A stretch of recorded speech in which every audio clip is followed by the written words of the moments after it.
Район на востоке Крыма с уверенностью можно назвать глубинкой. Люди здесь живут тихой и размеренной жизнью. В районе функционируют 3 школы. Одна из них с крымско-татарским языком обучения. Программа у нас у всех одинаковая, но у нас в школе среда для крымско-татарского народа.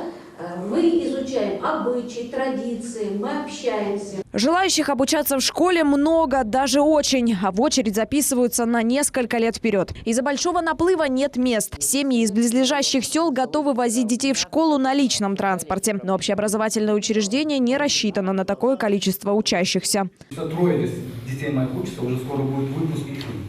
И в этом году как раз была проблема, что 4-го ребенка я не смог устроить. Сейчас учится в другой школе.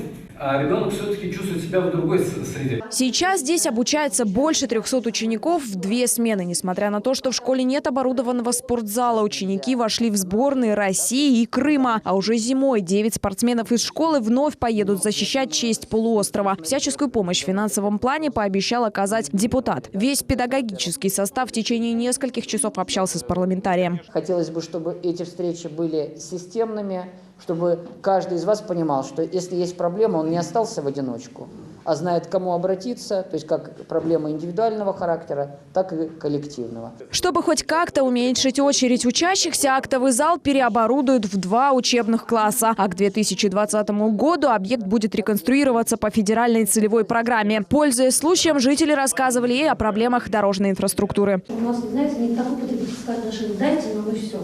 Вот жители и улицы Тургеневой какой-то уже свой вклад тоже вносят. Вы видели там детскую площадку? Все сделано нашими руками. Но дороги, к сожалению, не в нашей компетенции. 20 лет живем, 25. Но 25 лет вот улица Тургенева и улица Бесенова засыпалась 1 раз щебнем. Все. Это было лет 12 назад. После недолгих обсуждений депутат вместе с местной администрацией в складчину отремонтирует дорогу. Администрация предоставит технику, а парламентарий привлечет социально ответственных предпринимателей для покупки щебня и топлива.